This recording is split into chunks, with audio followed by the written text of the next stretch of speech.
고인의 지혜 채널에 오신 여러분, 진심으로 환영합니다. 오늘 우리는 위대한 성현, 공자의 가르침과 놀라운 일화들을 통해 시대를 초월한 지혜를 탐험하는 특별한 여정을 시작할 거예요. 그의 삶과 사상을 담은 16가지 고사를 만나볼 텐데요.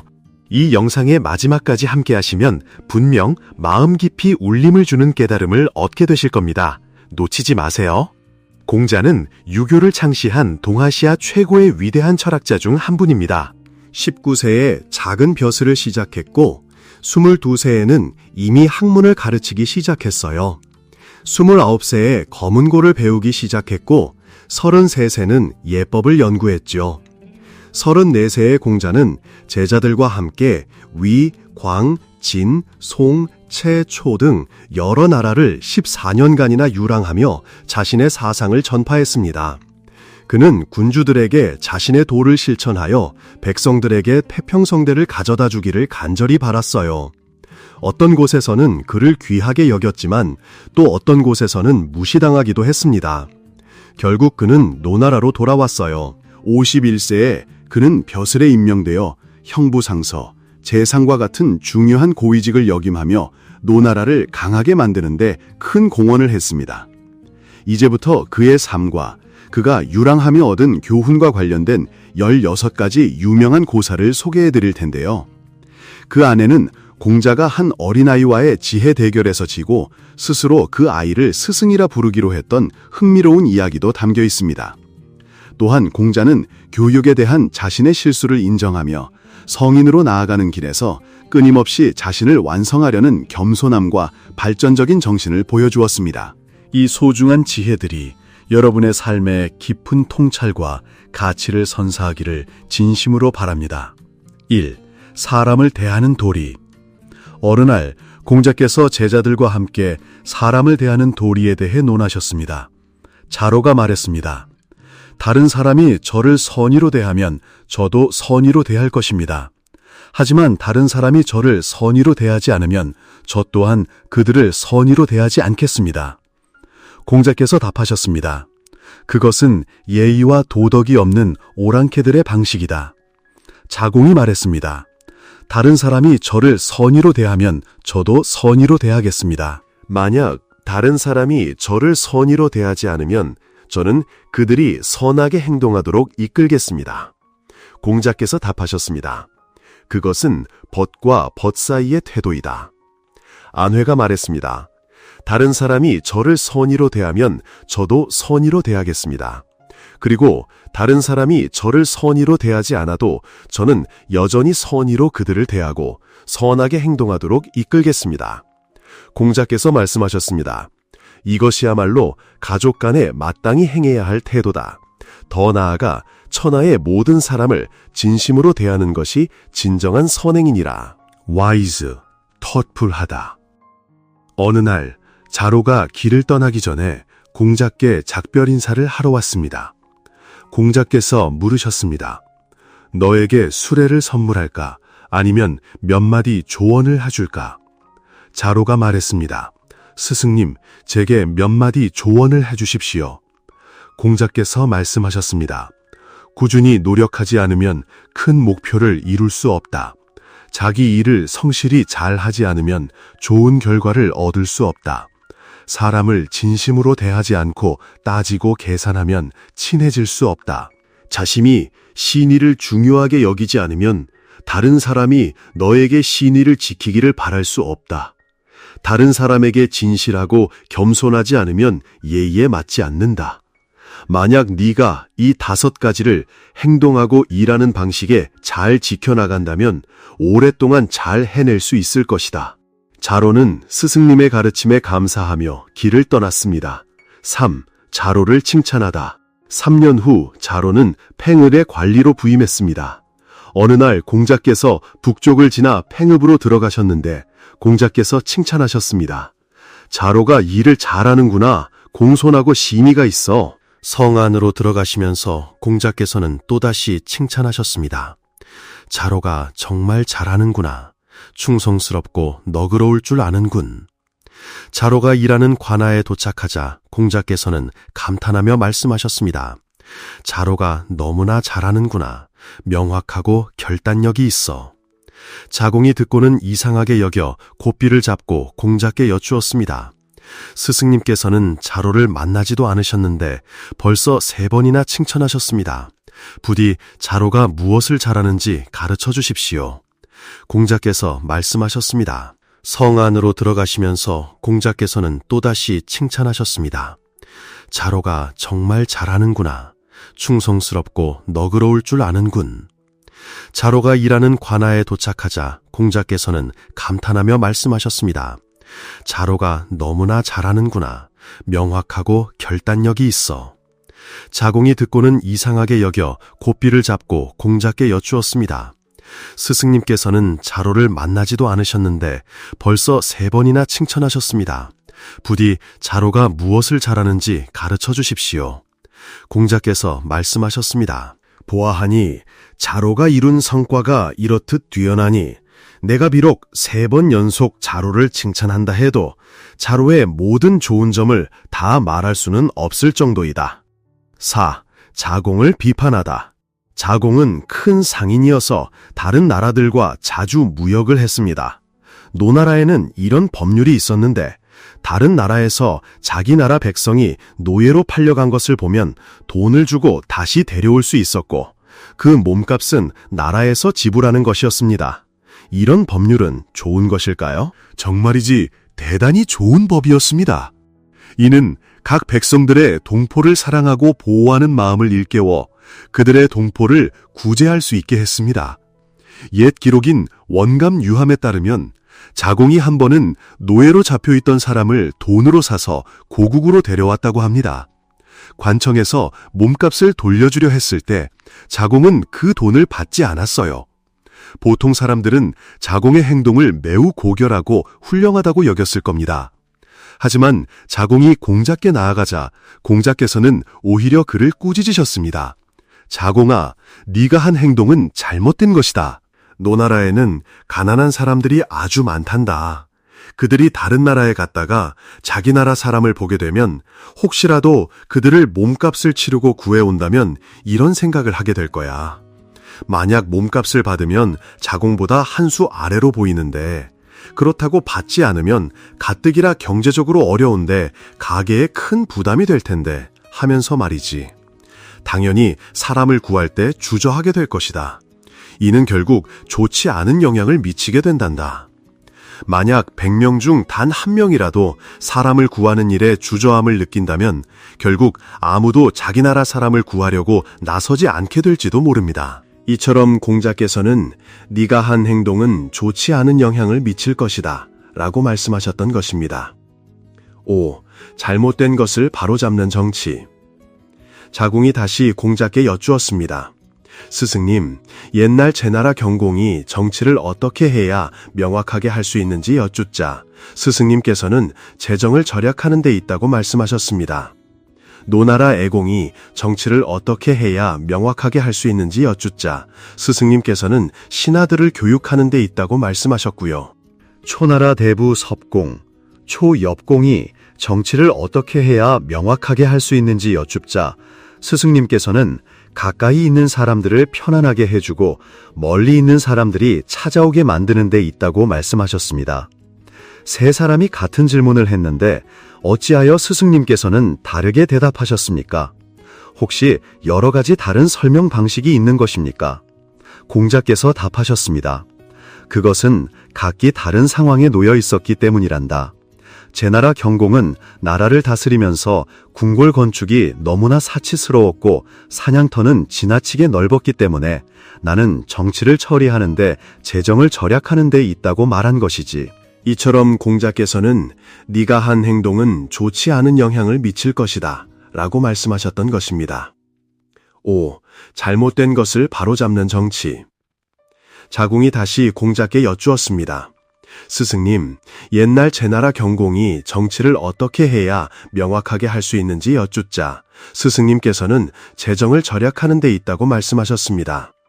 노나라 애공이 정치를 어떻게 해야 명확하게 할 수 있는지 여쭙자 스승님께서는 신하들을 교육하는 데 있다고 말씀하셨고요.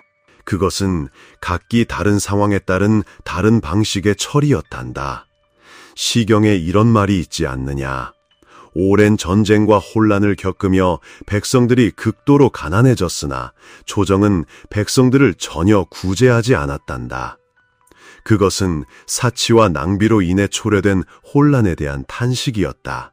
또 소인배들과 아첨하는 신하들이 속이고 거짓으로 모함하는 행위라고 한 것은 간신들이 왕의 눈을 가려 초래된 화란을 비웃는 것이었다. 그리고 혼란 속에서 이별의 슬픔과 죽음의 고통이 있고 결국 어디로 도망쳐야 할까라고 한 것은 이산으로 인해 초래된 화를 나타내는 것이었단다. 이 세 가지 측면을 살펴보면 정치에서 해결해야 할 어려움들을 어찌 똑같은 방식으로 처리할 수 있겠느냐. 6. 5가지 불길한 일. 한 번은 노나라 애공이 공자께 물었습니다. 제가 듣기로는 동쪽의 방을 더 짓는 것이 길하지 않다고 들었는데 이것이 사실입니까? 공자께서 답하셨습니다. 5가지 불길한 일이 있기는 하나 동쪽의 방을 더 짓는 것은 그 중에 해당하지 않는단다. 다른 사람에게 해를 끼치고 자신에게 이롭게 하는 것은 불길하다. 노인을 버리고 오직 어린아이만 돌보는 것은 가정이 불길하다. 현명한 사람을 버리고 품성이 없는 자를 중용하는 것은 국가가 불길하다. 지혜로운 노인이 가르치려 하지 않고 젊은이가 배우려 하지 않는 것은 풍속이 불길하다. 재능과 덕을 갖춘 사람이 물러나고 어리석고 지혜와 덕이 없는 자가 정권을 잡는 것은 천하가 불길하다. 불길한 일은 이 5가지이니 동쪽에 방을 더 짓는 것은 그 중에 포함되지 않는단다. 7. 군자는 항상 신중해야 한다. 자공이 진양의 관리로 부임할 때 임직을 앞두고 공자께 문안을 드렸습니다. 공자께서는 말씀하셨습니다. 부지런해야 하고 신중해야 하며 자연과 날씨에 따라 농업 생산을 지도해야 한다. 다투지 말고 강탈하지 말아야 한다. 자공이 말했습니다. 어릴 적부터 스승님께 배웠는데 제가 어찌 강탈하는 잘못을 저질렀겠습니까? 공자께서 말씀하셨습니다. 너는 더 깊이 이해하지 못하고 있구나. 덕과 재능이 부족한 사람으로 덕과 재능이 뛰어난 사람을 대신하게 하는 것을 빼앗는 것, 도이라고 한단다. 무능한 자로 유능한 사람을 대신하게 하는 것을 벌하는 것, 발이라고 한단다. 정령은 느슨한데 형벌이 잔혹한 것을 포악한 것, 보이라고 한단다. 모든 좋은 것을 자기 것으로 취하는 것을 도적이라고 한단다. 도적이란 단순히 재물을 훔치는 것만을 의미하는 것이 아니란다. 우리가 듣기로는 현명한 신하가 관직을 수행하며 법에 따라 백성들에게 이로움을 주지만 불선한 관리들은 법을 왜곡하여 백성들에게 해를 끼친다고 합니다. 이것이 바로 백성들의 원한의 근원이 되는 것이지요. 나라를 다스리고 관리를 임명하는 데 있어서 공정함보다 더 좋은 것은 없습니다. 재물 앞에서는 청렴함보다 더 나은 것이 없고요. 청렴하고 공정하며 타인의 좋은 점을 바꾸거나 숨기지 않는 것이야말로 인재를 잃지 않는 길입니다. 내면의 불화를 잊지 않고 밖으로 나와 서로 비방한다면 화목하게 지낼 수 없을 겁니다. 그러니 군자는 도덕을 수양하며 무엇 하나라도 신중하지 않을 수 있을까요? 자신에게 엄격하고 타인에게 너그러워야 비로소 자신의 덕행과 지혜로 만백성에게 복을 베풀 수 있는 것입니다. 8. 안회가 밥을 짓다. 어느 날 공자님과 제자들이 노나라에서 제나라로 유세를 떠났습니다. 그 뛰어난 제자들 중에는 공자님의 가장 우수한 두 제자인 안회와 자로도 있었죠. 길을 가는 도중 백성들이 굶주리고 흉년이 든 때라 스승과 제자들은 셀 수 없이 많은 고난과 역경을 겪어야 했습니다. 제나라에 도착한 후 공자님과 제자들은 한 노파에게 갓 수확한 쌀을 조금 얻어 밥을 지을 수 있게 되었습니다. 공자님은 자로와 다른 문도들에게는 숲으로 가서 채소를 구해오도록 하시고 밥을 짓는 일은 스승님이 전적으로 믿고 있던 제자 안회에게 맡겼습니다. 윗방에서 책을 읽고 계시던 공자님은 문득 부엌에서 쿵 하는 소리가 들려왔습니다. 공자님은 책 읽기를 멈추고 흘끗 아래를 내려다보셨죠. 그곳에는 안회가 천천히 솥뚜껑을 열고 젓가락으로 밥을 떠서 손에 쥐고 덩어리로 만드는 모습이 보였습니다. 안회는 다시 솥뚜껑을 닫고는 이리저리 살피다가 몰래 그 밥덩어리를 입으로 가져갔습니다. 그 모습을 본 공자님은 한없이 실망하며 하늘을 우러러 탄식하셨습니다. 아, 내 사랑하는 제자가 어찌 스승과 친구들의 것을 훔쳐먹을 수 있단 말인가? 예의와 도리는 다 어디로 갔단 말인가? 그에게 걸었던 모든 기대가 한순간에 물거품이 되고 말았구나. 제자들이 모두 돌아와 밥과 국이 준비되자 공자님은 자리에서 일어나 말씀하셨습니다. 얘들아, 우리가 노나라에서 제나라까지 말리기를 왔는데 이렇게 혼란스럽고 비바람과 굶주림 속에서도 너희가 깨끗한 마음을 지키고 한결같이 스승을 따르며 서로 아끼고 보듬는 모습이 참으로 기쁘구나. 오늘 제나라에 처음 온 날이니 스승은 고향과 부모님 생각이 간절하구나. 그러니 밥 한 그릇을 떠서 부모님과 선조들께 제사를 올리고 싶은데 너희 생각은 어떠하냐? 안회를 제외한 모든 문도들은 두 손을 모아 아뢰었습니다.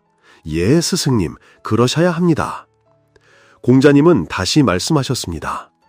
하지만 이 솥의 밥이 과연 깨끗할지 모르겠구나. 모든 제자들은 스승님의 뜻을 알지 못해 서로를 어리둥절하게 바라보았습니다. 그때 안회가 즉시 두 손을 모아 아뢰었습니다. 예, 스승님, 이 솥의 밥은 깨끗하지 못합니다. 공자님께서 물으셨습니다. 어찌하여 그러하느냐? 안회가 아뢰었습니다. 예, 제가 솥뚜껑을 열고 밥을 푸려는데 그만 바람이 불어와 처마의 그을음과 먼지가 밥솥 안으로 떨어져 밥 전체를 더럽히고 말았습니다. 제가 재빨리 뚜껑을 닫았지만 이미 늦은 뒤였습니다. 그 후 저는 더러워진 밥을 퍼내어 버리려 했으나 쌀이 워낙 귀하고 적은데 이걸 버리면 형제들이 먹을 양이 줄어들 것이라 생각했습니다.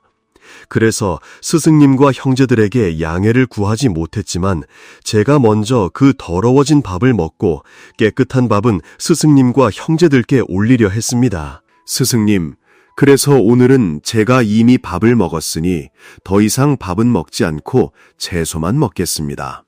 스승님, 이미 제가 먹은 밥은 제사를 올리는데 사용해서는 안 될 것입니다. 안회의 말을 들은 공자님은 깜짝 놀라며 탄식했습니다. 이 세상에는 내 눈으로 똑똑히 본 일조차 그 진실을 제대로 알지 못하는 경우가 있구나. 하마터면 이 공자가 어리석은 자가 될 뻔했구나. 9. 안회에게 전하는 가르침. 안회는 공자님의 사랑하는 제자였습니다. 그는 배움을 좋아하고 덕행이 높은 사람이었죠. 어느 날 안회가 볼일을 보러 나갔다가 길을 가던 중 사람들이 북적이는 옷감 가게를 우연히 보게 되었습니다. 그가 다가가 물어보니 팔려는 사람과 사려는 사람 사이에 다툼이 벌어지고 있었습니다. 옷감을 사려는 사람이 큰 소리로 말했습니다. 3 곱하기 8은 23인데 왜 저에게 24냥을 요구하시는 겁니까? 안회는 그 말을 듣고 정중하게 다가가 말했습니다. 3 곱하기 8은 24인데 왜 23으로 계산하십니까? 손님께서 잘못 계산하셨으니 더 이상 다투지 마십시오. 옷감을 사려는 사람은 여전히 납득하지 못하고 안회를 똑바로 쳐다보며 말했습니다. 누가 당신에게 끼어들어 논쟁하라고 했소? 시비를 가리려면 오직 공자 스승님을 찾아야만 하오. 옳고 그름은 그분만이 말씀하실 수 있소. 갑시다. 우리 그분을 찾아가 누가 옳고 누가 그른지 봅시다. 안회가 대답했습니다. 좋습니다. 만약 공자 스승님께서 당신이 틀렸다고 말씀하시면 어떻게 하시겠습니까?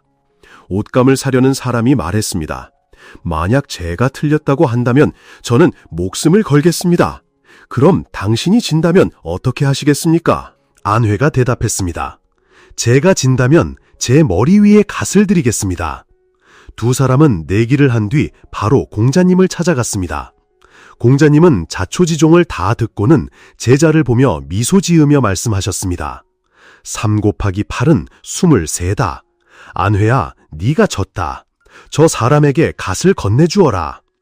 안회는 스승님의 말씀을 한 번도 거역한 적이 없었기에 공자님께서 자신이 틀렸다고 하시자 곧바로 머리 위에 갓을 벗어 옷감 사려는 사람에게 건네주었습니다.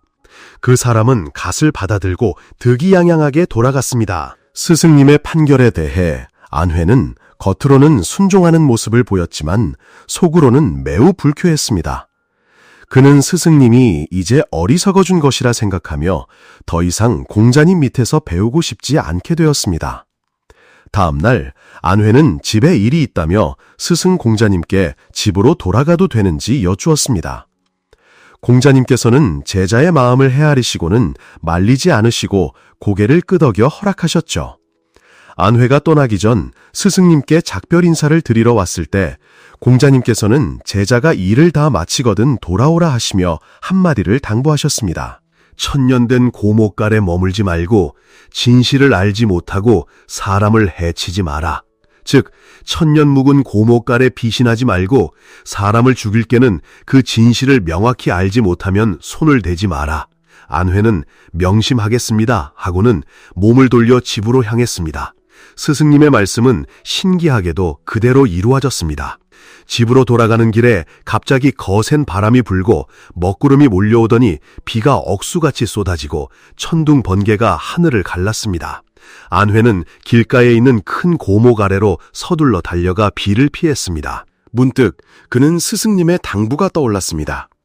천년된 고목 아래 머물지 마라. 그는 속으로 생각했습니다. 그래도 스승과 제자의 정이 있는데 한 번 더 스승님의 말씀을 따라볼까? 그렇게 안회는 고목 아래에서 황급히 뛰쳐나왔습니다. 놀랍게도 미처 멀리 가지도 못했을 때 귀청을 찢는 듯한 벼락이 고목을 강타하여 나무는 산산조각이 나버렸습니다. 안회는 경악했습니다. 스승님의 말씀 중 첫 번째 부분이 이미 실현된 것이죠. 설마 앞으로 내가 사람을 죽일 일이 있다는 말씀이신가? 안회는 그런 의문을 품은 채 집으로 돌아왔습니다. 집에 도착했을 때는 이미 깊은 밤이라 가족들을 깨우고 싶지 않았습니다.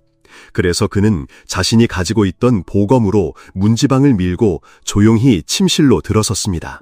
침대 머리맡에 한 사람이 누워있고 침대 발치에도 또 다른 한 사람이 누워있는 것을 보았습니다. 안회는 갑자기 엄청난 분노에 휩싸였습니다.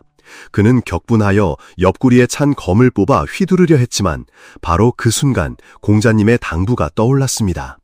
진실을 알지 못하고 사람을 해치지 마라. 그는 멈칫했습니다. 촛불을 켜 자세히 살펴보니 침대에 누워있던 사람은 다름 아닌 아내와 여동생이었습니다. 이윽고 날이 밝자 안회는 서둘러 공자님께 돌아갔습니다. 스승님을 보자마자 그는 무릎을 꿇고 말했습니다. 스승님, 스승님의 말씀이 저와 제 아내 그리고 제 여동생을 구했습니다. 어떻게 이런 일이 일어날 것을 미리 아실 수 있었습니까? 공자님께서는 안회를 일으켜 세우며 말씀하셨습니다. 어제 날씨가 몹시 무더웠기에 나는 비바람과 천둥 번개가 칠 것이라 짐작했고 그래서 너에게 나무 아래 서 있지 말라고 일렀던 것이다. 너는 집에 돌아갈 때 마음속에 분노와 불쾌함을 품고 있었고 몸에는 검을 지니고 있었으니 그래서 너에게 진실을 명확히 알지 못하고는 사람을 해치지 말라고 일깨워 준 것뿐이다. 안회는 고개를 숙여 경건하게 말했습니다. 스승님께서는 신과 같은 해안을 지니셨습니다.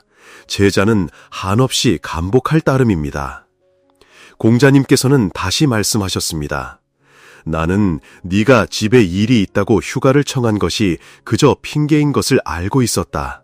사실은 네가 나를 어리석다고 여겨 더 이상 나를 따르지 않으려 했던 것이지. 한번 생각해보거라.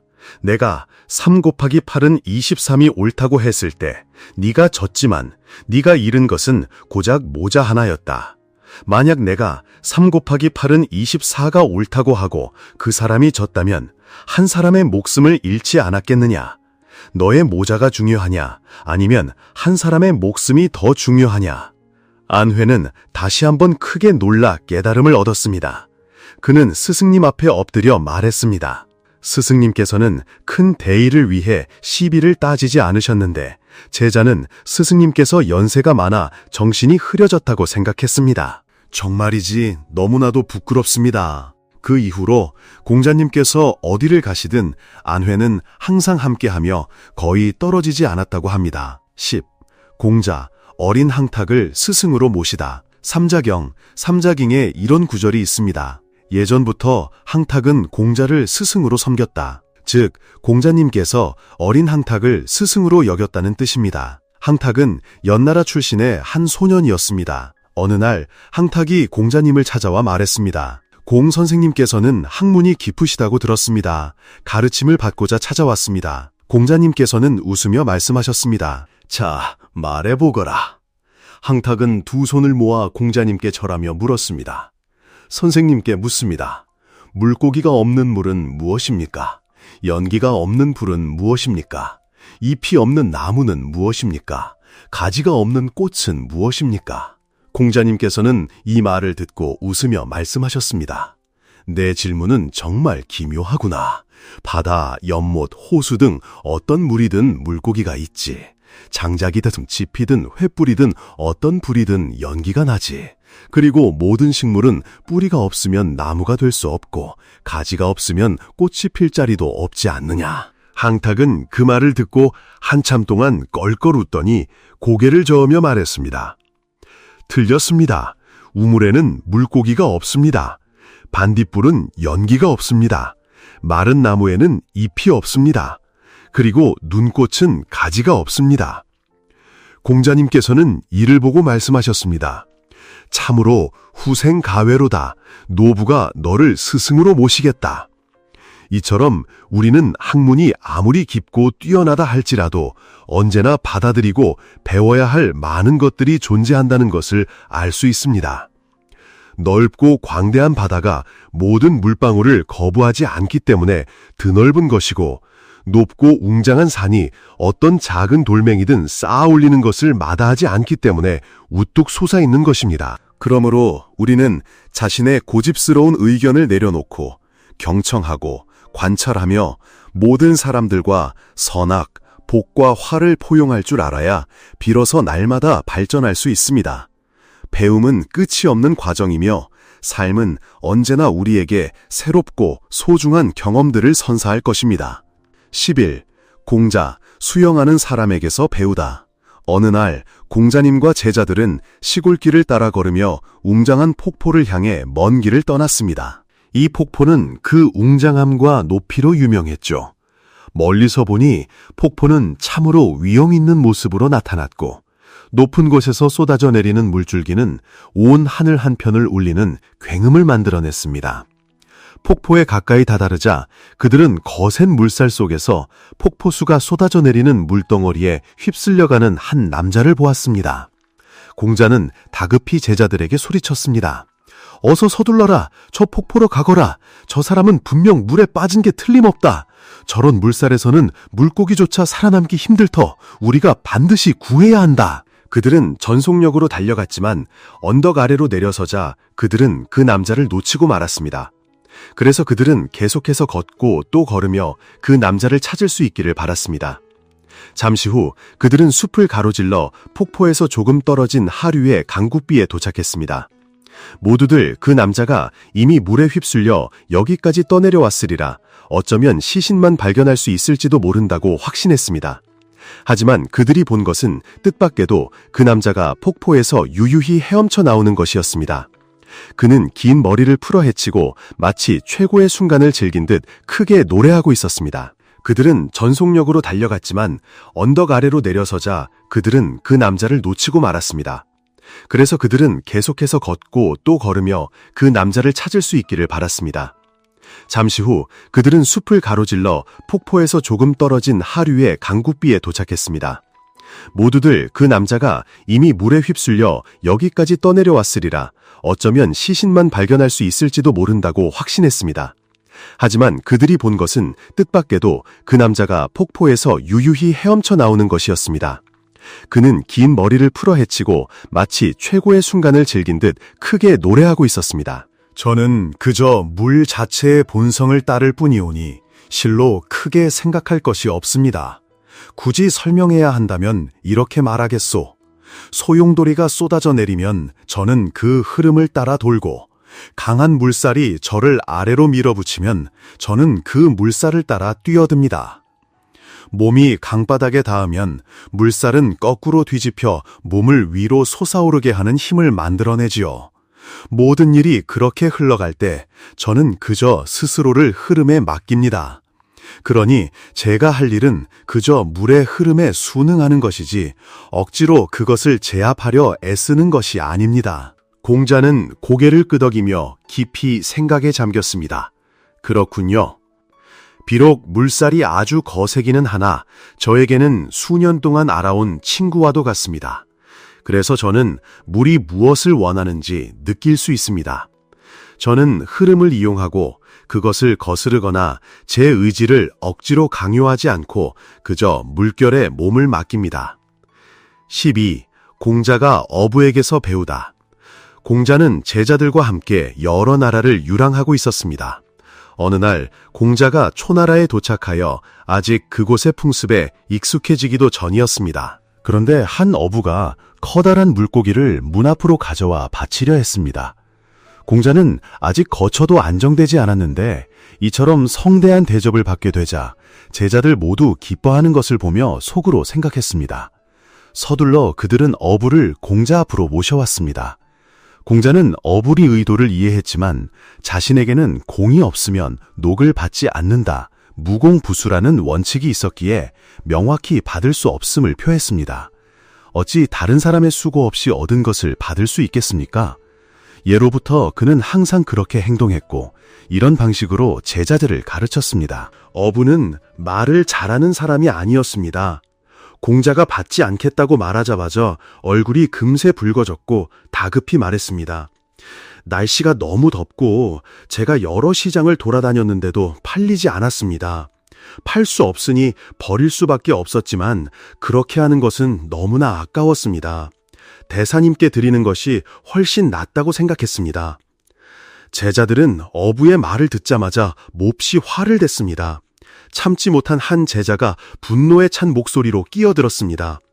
그럼 물고기를 팔지 못했고 버리기는 아까워서 저희 스승님께 드리러 오셨다는 말입니까? 저희가 그 물고기를 받는다면 스승님께서 마치 냄새나는 하수구처럼 어부의 버린 물건을 받는 곳이 되는 것 아니겠습니까? 그 물고기를 도로 가져가십시오. 이때 어부의 얼굴은 더욱 붉어졌고 오해를 풀기 위해 변명하려 했습니다.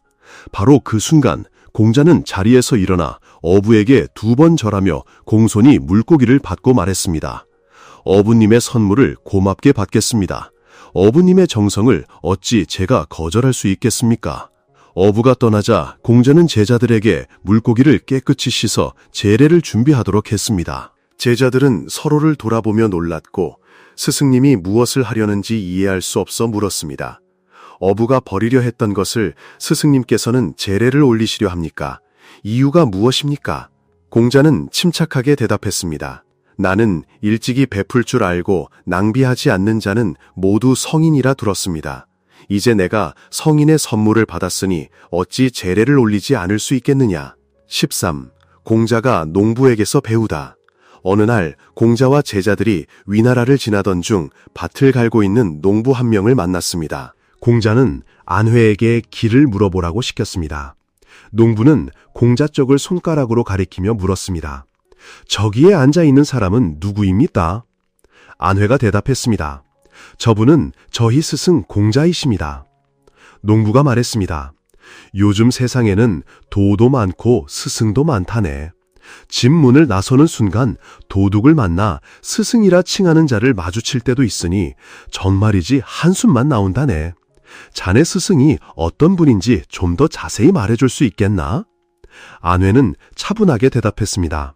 저의 스승님은 바로 공자이십니다. 스승님께서 가르치시는 도는 바로 도리이지 도적이 아닙니다. 도리는 저런 추악한 도둑질과는 아무런 관련이 없습니다. 농부 어르신은 웃으며 말했어요. 그렇다면 왜 그것도 도라고 부릅니까? 그 도적의 도라는 관점에서 보면 이 세상의 삶 또한 거대한 도둑질이 아니고 무엇이겠습니까? 그래서 도리가 필요한 것인데 어째서 선생께서는 관계없다고 하시는 겁니까? 왜 아무렇지도 않으신 겁니까? 이것을 도적의 도, 즉 그릇된 도라고 부릅니다. 도적의 도는 도리에서 벗어나자마자 바로 나타나지요. 이 두 가지 도는 계속해서 서로 교차하며 반복되는 것입니다. 농부 어르신은 채찍을 휘둘러 소를 몰아 하던 밭가리를 마저 하며 안회를 돌아보고 다시 말했어요. 묻는 길을 기꺼이 가르쳐 줄 수 있으니 나라고 해서 좁은 마음으로 가르쳐 주지 않을 리가 있겠소. 저 앞에 오직 하나의 길, 즉 외길이 있을 뿐이니 선생께서는 그저 똑바로 가시면 도착할 것이요. 뭘 또 묻고 그러시오. 안회는 공자님께 돌아가 이 이야기를 아뢰었어요. 도적의 도는 도리에서 벗어나자마자 바로 나타나지요. 이 두 가지 도는 계속해서 서로 교차하며 반복되는 것입니다. 농부 어르신은 채찍을 휘둘러 소를 몰아 하던 밭가리를 마저 하며 안회를 돌아보고 다시 말했어요. 묻는 길을 기꺼이 가르쳐 줄 수 있으니 나라고 해서 좁은 마음으로 가르쳐 주지 않을 리가 있겠소. 저 앞에 오직 하나의 길, 즉 외길이 있을 뿐이니 선생께서는 그저 똑바로 가시면 도착할 것이요. 뭘 또 묻고 그러시오. 안회는 공자님께 돌아가 이 이야기를 아뢰었어요. 만약 오늘 내가 저 농부 어르신의 말씀을 듣지 못했더라면 얼마나 오랫동안 후회했을지 모를 일이로구나. 14. 공자님의 실수. 공자님께서 천하를 유랑하며 여러 제후국을 다니실 때 많은 사람이 공자님을 찾아와 가르침을 받고 제자로 모시기를 원했어요. 노나라에는 숙산무지라는 사람이 있었는데 그는 법을 어겨 한쪽 다리를 잃는 형벌을 받았어요. 공자님을 본 그는 절뚝거리며 힘겹게 뒤를 따랐고 공자님을 만나 가르침을 받기를 간절히 바랐습니다. 마침내 만나 뵙게 되었을 때 공자님은 그에게 말씀하셨어요. 그대는 일을 신중히 하지 않아 죄를 지었고 형벌을 받아 한쪽 다리를 잃었어. 비록 지금 나를 찾아왔다고는 하나 이미 잃은 것을 되돌릴 수는 없으니 무슨 소용이 있겠어. 숙산무지가 대답했습니다. 이전에는 도리를 제대로 이해하지 못하여 실수하고 죄를 지어 한쪽 다리를 잃는 형벌을 받았습니다. 오늘 제가 선생님을 찾아온 것은 제 다리보다 더 고귀한 것을 보존하고 싶었기 때문입니다. 하늘은 어느 곳 하나 빠짐없이 모든 것을 덮어주고 땅은 만물을 받쳐줍니다. 저는 여전히 선생님을 하늘과 땅처럼 여기고 있었는데 어찌 선생님께서 이토록 냉담한 태도를 보이실 줄은 몰랐습니다. 공자님은 이 말을 듣고는 너무나 부끄러워하며 숙산무지에게 말씀하셨습니다. 나 공구는 참으로 생각이 짧았습니다. 선생님께서 어찌 사람을 탓하시겠습니까? 부디 선생님께서 아시는 도리를 말씀해 주십시오. 제가 공손히 경청하고 배우고자 합니다. 하지만 숙산무지는 공자님을 더 이상 신경 쓰지 않고 자리를 떠났습니다. 공자님은 제자들에게 말씀하셨어요. 오늘 내가 큰 실수를 저질렀구나. 어찌 사람의 지난날 선악을 근거로 그 사람이 어떤 사람일지 미리 판단할 수 있겠느냐. 숙산무지 같은 사람은 죄를 지어 한쪽 다리를 잃었음에도 불구하고 옛 잘못을 고치고 스스로를 수양하기 위해 끊임없이 노력하고 있구나. 15. 교육의 역할에 대한 확신. 이야기에 따르면 공자님께는 등나라 출신의 모라는 제자가 있었어요. 모는 학업 수준이 평범했으나 스스로는 최고라고 자부했지요. 몇 년을 배우고 나서 모는 스승님의 도를 다 배웠다고 생각하여 고향으로 돌아가겠다고 청했습니다. 제자 자공이 그것을 보고 물었어요. 스승님, 그 사람이 고향으로 돌아갔는데 관리가 되어도 괜찮겠습니까? 공자님은 다리를 흔들며 대답하셨습니다. 괜찮을 것이다. 자공이 다시 물었어요. 그럼 장군이 되는 것은 어떻겠습니까? 공자님은 수염을 쓰다듬으며 대답하셨습니다. 될 것이다. 자공이 또 물었어요. 만약 도적이 된다면 어떻겠습니까? 공자님은 하품을 하며 대답하셨습니다. 아무렇지도 않다. 그제야 자공은 안심하고 아뢰었습니다. 제가 듣기로는 모가 고향으로 돌아가 오직 스승이 되고자 한다고 합니다. 공자님은 그 말을 듣자마자 깜짝 놀라 황급히 다리도 채 펴지 못하고 옷고름도 제대로 매지 못한 채 재빨리 대문 밖으로 달려나갔습니다. 놀란 제자들이 뒤따라가 물었어요. 스승님, 어디로 가시려는 겁니까? 공자님은 달리면서 대답하셨습니다. 등나라로 가는 것이다. 제자들이 다시 물었어요. 등나라에 가서 무엇을 하시려는 겁니까? 공자님은 여전히 달리면서 대답하셨습니다. 나는 이 모라는 녀석이 스승이 되는 것을 막아야 한다. 그가 관리가 되면 기껏해야 하나의 마을에 해를 끼칠 뿐이고 장군이 되면 하나의 성에 해를 끼칠 뿐이겠지만 공자님은 그 말을 듣자마자 깜짝 놀라 황급히 다리도 채 펴지 못하고 옷고름도 제대로 매지 못한 채 재빨리 대문 밖으로 달려나갔습니다. 놀란 제자들이 뒤따라가 물었어요. 스승님, 어디로 가시려는 겁니까? 공자님은 달리면서 대답하셨습니다. 등나라로 가는 것이다. 제자들이 다시 물었어요. 등나라에 가서 무엇을 하시려는 겁니까? 공자님은 여전히 달리면서 대답하셨습니다. 나는 이 모라는 녀석이 스승이 되는 것을 막아야 한다. 그가 관리가 되면 기껏해야 하나의 마을에 해를 끼칠 뿐이고 장군이 되면 하나의 성에 해를 끼칠 뿐이겠지만 공자님은 검은고를 매우 열심히 배웠어요. 첫 곡을 배울 때부터 10일 동안 끊임없이 연습한 끝에 처음에는 익숙치 않던 연주 기법이 이제는 능숙해졌습니다. 사양은 공자님이 곡을 연주하는 것을 듣고는 곧 말씀하셨어요. 이 곡은 이제 아주 숙련되었으니 다음 곡으로 넘어가도 좋겠다. 이 말을 들은 공자님은 일어나 공손히 대답했습니다. 스승님, 저는 비록 이 곡에 익숙해졌지만 아직 그 기교를 완전히 터득하지 못했습니다. 그리하여 공자님은 평소처럼 계속해서 이 곡을 연습했습니다. 얼마 후 사양은 공자님이 아주 능숙해졌다고 생각하여 공자님께 말했어요.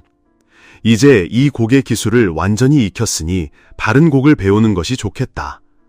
공자님은 잠시 깊이 생각한 후 대답했습니다. 비록 제가 연주 기술에는 능숙해졌지만 아직 이 악곡의 사상과 감정까지는 터득하지 못했습니다. 어느 날 사상 선생님께서 공자의 집을 찾아오셨습니다. 공자의 연주를 들으신 사상 선생님은 곧바로 그 선율에 매료되셨죠. 사상 선생님께서는 깊은 한숨을 내쉬며 말씀하셨습니다. 자네는 이제 이 곡에 담긴 사상과 감정을 모두 이해했으니 새로운 곡을 배우세. 하지만 공자는 겸손하게 대답했습니다. 아직 이 곡을 만든 분이 어떤 분인지 깨닫지 못했습니다. 시간은 그렇게 또 흘러갔습니다.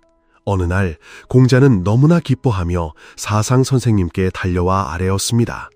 선생님, 제가 이제 이 곡의 작곡가가 어떤 분인지 마침내 깨달았습니다. 그분은 엄숙하고 강인한 얼굴에 늠름한 체구, 그리고 깊고 밝게 빛나는 눈빛을 가진 분입니다. 그분 마음속에는 언제나 덕으로 사람을 복종시키고 사해를 감화시킨다는 생각이 가득했을 것입니다. 이런 분은 주문왕 외에는 그 누구도 될 수 없습니다. 사상 선생님께서는 너무나 놀라 공자에게 말씀하셨습니다. 맞아, 그 곡은 바로 주문왕의 곡이었네. 자네의 학구열과 노력은 정말 대단하네. 공자는 학식과 재능이 뛰어난 분으로 유명했습니다. 어떤 일을 하든 그는 신중하게 행동했고 뿌리 깊은 본질을 철저히 파고들며 하나하나 깨우쳐 나갔습니다. 바로 그렇기 때문에 그는 천하의 지식바다를 온전히 이해할 수 있었던 것입니다. 공자가 이토록 위대한 인물이 될 수 있었던 것은 결코 우연이 아닙니다. 그는 언제나 타인이 자신에게 요구하는 것보다 훨씬 더 높은 기준으로 스스로를 단련했기 때문이죠. 저희 고인의 지혜 채널에서 오늘 이 영상과 함께 해주셔서 진심으로 감사합니다. 이 이야기가 여러분께 조금이나마 유익하셨다면 좋아요와 구독 버튼을 눌러주시고 주변 분들과 공유해 주시길 부탁드립니다. 그리고 이 이야기에 대한 여러분의 소중한 생각이나 느낀 점을 댓글로 남겨주시면 감사하겠습니다. 다음 영상에서 또 다른 고인의 지혜를 함께 탐구해보아요.